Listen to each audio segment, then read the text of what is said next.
And we welcome you back to the Brickyard. Incredible atmosphere for high school football right now.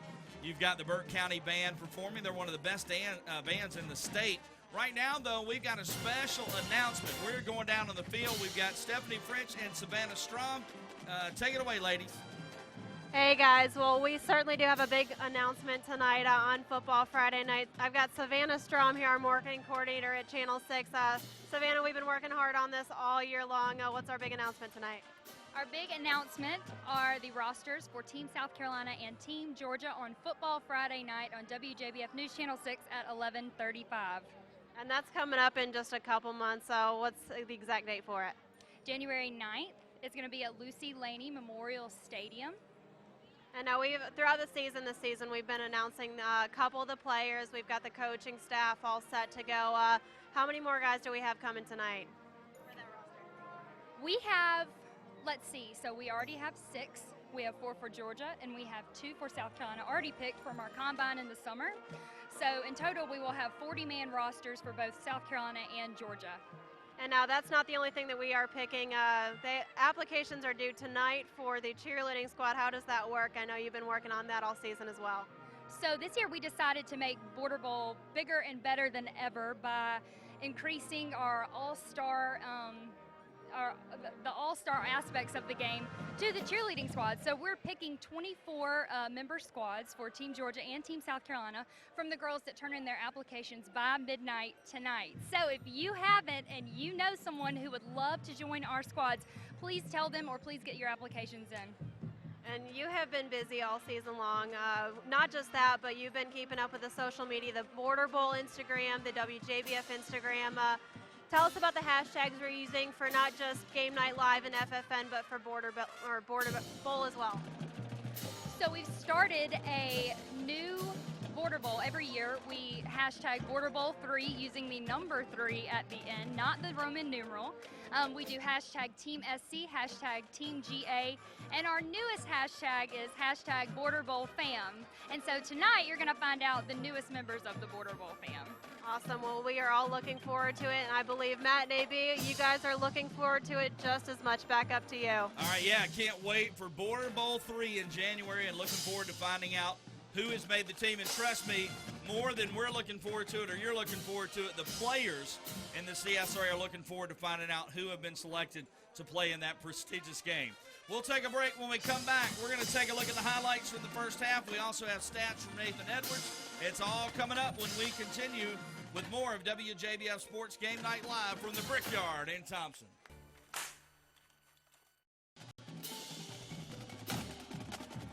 And we welcome you back to the Brickyard in Thomson. Great atmosphere for high school football tonight. The home team trailing the Burke County Bears, one of their rivals, 21-14 with a region title on the line tonight. And I might have misspoke at the beginning of the game. If Thomson wins, they're region champs. If they lose, they could still be champs. It would be a three-way tie between Thomson, Liberty County, and Burke. And it would depend on points allowed against the other two teams, not points for. Liberty County gave up 62, so they're in a bad spot, although tonight's been a pretty high-scoring game. Burke County, if Thompson's, even if they lose, just so they're not outscored by 6 and it's not, a tremendous amount of points they give up, they could still be region champions. Right now, though, let's take a look at the highlights from the first half, and we had plenty of them. We start with the very first drive. It was Burke County with a quarterback keeper, and here is Caleb Robertson right up the middle with a huge gain to start things off for Thomson. He went 24 yards on that one. And then Burke County went to the air, and that's where they've given Thomson some trouble tonight. Their first one was a little screen pass. As you see, Robertson gets it out into the flats, and it's a nice pickup. That's a first down. He got the first down by about a yard. And then here comes another Burke County run. This time it's Dishman. Dishman along the left side, just power running as he got it inside the 10. Later, Burke County would get the ball down to the 1-yard line, and then it would be Keenan Parker with the touchdown. That's the coach's kid, and a nice run there. Next up, it would be Thomson with a big run. You'll see the end of the play here. This is Billy Mance laying the boom on a defensive back.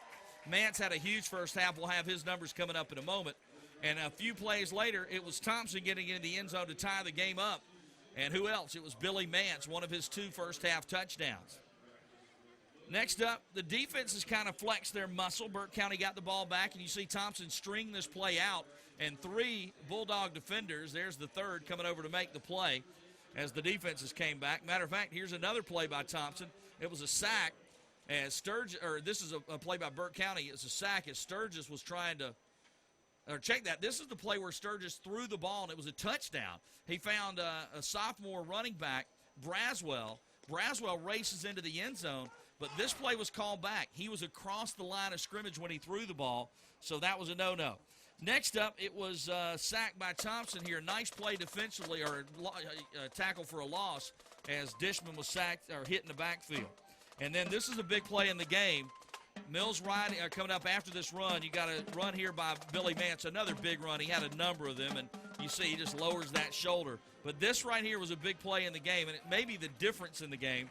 As Thomson had the ball, Mills Ridings throws it, and watch the fight for the ball, and Boise Lewis just out-wrestles the Thomson receiver and gets the interception. And then the little sophomore that we didn't know much about, Kelly, comes into the game, and watch how fast this kid is. Damari Kelly right up the middle for a huge gain for Burke County. That would set up another Bears score coming just a few plays later. It was Robertson across the middle with the screen, and it's a touchdown, that time for Aquavius Evans. Thomson, though, made a nice play here on the ensuing kickoff. The return man for the Bulldogs, number 14, Jadarian Lane. It looked like he went down, but no, he stays on his feet. This would give Thomson good field position. And then Thomson would punch it in on a touchdown run by who else? A long one from Billy Mance as he goes 47 yards. Mance up the middle for his 22nd touchdown of the year. That would tie it up, but Burke County would add another touchdown, and that is where, and here you go, there you see another nice run here. This is Kelly, the little sophomore quarterback, who is just spectacular for Burke County. And the Bears would score later and take the lead, and they lead it right now 21-14, Burke County on top of Thomson as the Thomson band performs. Here's you see Keenan Parker with that last touchdown for Burke County. Parker ended up with 2 scores in the first half, both coming on short runs. And that is where we stand. Great job by our crew tonight. And by the way, our crew all year long has been incredible, and at the end of the game, we're going to acknowledge the crew that's worked so hard to bring you WJBF Game Night Live. They make it very easy for Matt and I mean everybody, from Nathan Edwards, Stephanie French, Savannah Strom, and we'll acknowledge all of them at the conclusion of the game tonight, this being our final game. What a way to end it, though.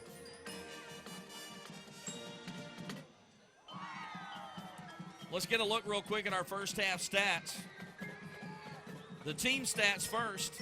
On the ground, Thomson, all 178 of their yards coming on the ground. They only attempted 1 pass, and it was intercepted. They have 178 total. Burke County with 197, 96 on the ground, 101 through the air. The 1 turnover really the difference in the game. Penalties, not too bad. 4 for 25 yards for Burke. Thomson had a rough second quarter after only 1 penalty in the first quarter. They had 5 in the second. They now have 6 for 45 yards. Time of possession, a little bit of a lead for Burke County, 13-22 to 10-38. The average starting position, a big favorite for Thomson there. They started on their own 38, Burke County on their own 23. Average yards per play, Thomson with a big lead. They averaged almost 8.1 yards a play, while Burke County averaged only 5.8. The difference is Burke County had it for 34 offensive plays. Thomson only 22. Individual numbers for Thomson. Billy Mance, 12 carries, 144 yards, and 2 touchdowns. Mike Thomas, 4 carries for 28. Mills Ridings 0 for 1 passing with that 1 interception.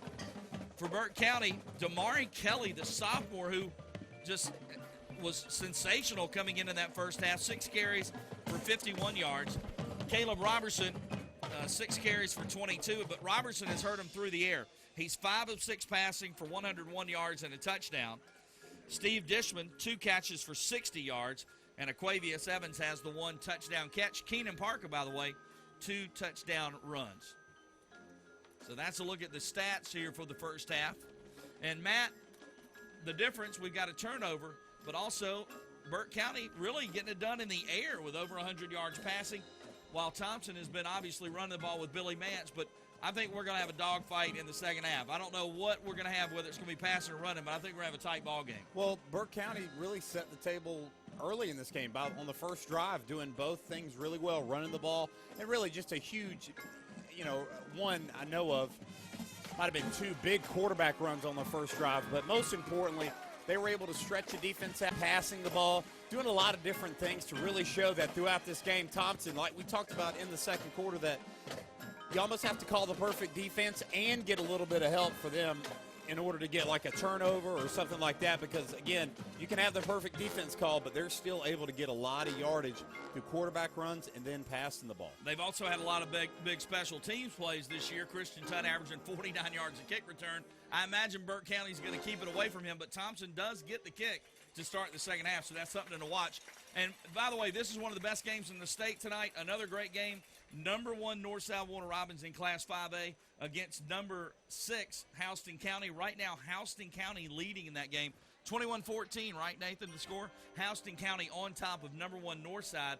Northside was the state champions a year ago. They're undefeated this year, but they're in jeopardy of losing their first game. Of course, Houston County has Jake Fromm, the junior quarterback who's committed to Alabama. Yeah, and that's the reason he's committed to Alabama, Yeah. because he can He can lead the number 1 team in the state. Right. 21-14. He's able to do that because he's committed to Alabama, and that's why they offered him. But for Burke County, going back to what Coach Eric Parker said, going into halftime, it's 21-14, but even Coach Parker knows that he may have given them a free one almost, with Mance able to run the ball up the middle like that and get that last touchdown and really put them right back in this thing, only 7 points off, because other than that, Burke County did a great job of really toning down Thompson's offense until Mance broke that really long touchdown run. Nathan's going above and beyond now, because I'm being told right now Upson Lee is leading veterans 21-20 at halftime. Whoever wins this region between Burke County, Thomson, and Liberty County, the winner would play the loser tonight between veterans and Upson Lee. Upson Lee on top again, 21-20 at halftime. That's next level stuff. Well, the biggest thing is whether you win the region, sure, you want to win the region. But to me, the biggest thing is not be third in the region. Yeah. You want to be at home for that playoff You do. game. I mean, you want to win the region, don't get me wrong, Well, no, but you don't want to go on the road in the first round. You don't. You want the other team to get on a bus Yeah. to drive over there to not play in their own stadium. You know, that stuff matters, or they Yep. wouldn't let the top 2 That's teams right. host the game. And it's such a home field advantage for these 2 teams. Thompson's atmosphere, Burke County's atmosphere. Some teams don't have that kind of home field advantage, but these 2 teams do. Well, we are closing in on the end of the half here. We'll take a quick timeout. When we come back, we should be set for kickoff. It's Thomson trailing Burke County 21-14 on WJBF Sports Game Night Live. Okay. And we welcome you back to the Brickyard. It's Thomson, Burke County, a clash of 2 of the area's very best year in and year out. Right now, Burke County on top 21-14 with a region title hanging in the balance. And in just a moment, we're going to go down to the field and check in with Stephanie French with some tidbits from the coach from the Thomson Bulldogs, Rob Ridings. And right now, he is talking to his team, though. And, Matt, we talked a little bit about it. If you're Thomson, we really need to check and see if Nick Moss is going to return, because number 5 hobbled off the field, and he was not happy. It looked like he was angry at maybe the injury. And if he's not back, you're already allowed over 100 yards passing on 5 of 6, and he's your premier pass rusher. That could be something big to watch. Yeah, and not only that, helping out with the run, just being the leader on the defense. Yeah, the leader, being the guy on the defensive line. And, yeah, like you said, he was visibly frustrated to the point that you almost know that. Let's go down to Steph real quick. She's got Coach Rob Ridings. Coach, I just heard you say control your emotions to the guys. What's going to be the key to the second half? Well, the whole key is we got to stay under control and quit killing ourselves with penalties and shooting ourselves in the foot. That's the thing that's hurt us. And, you know, we've made some mistakes we haven't made all year just in that first half. So kind of lost our emotions, but we got to get them under control. And big game tonight, region title on the line for you guys. What kind of emotion does that play into this game? What kind of energy? Oh, it brings a lot of energy, a lot of emotions, and we just got to do a better job of corralling those and use them in the right way. Awesome. Well, good luck to you in the second half. Back up to you guys. All right, thanks a lot, Steph. Right now, one of the games we did this year, last week, it was Aquinas, of course, beating Lincoln County. They've got a huge matchup with a region title hanging in the balance against Stratford out of Macon. It is 21-21 in that contest right now between Aquinas and Stratford. Evans on top of Greenbrier, 22-zip. Laney shutting out Glen Hills. That's 14-0. Butler leads Hepzibah 36. Wait, that can't be right. 36-0 Butler Hepzibah? Hold on a second. That's what it says. Lakeside leads Cross Creek 14-6 as well. We'll get you some others coming your way in just a bit. Hold the phone. Hold the phone. Is Butler leading Hepzibah? I got to double check that one. Wow. Yeah.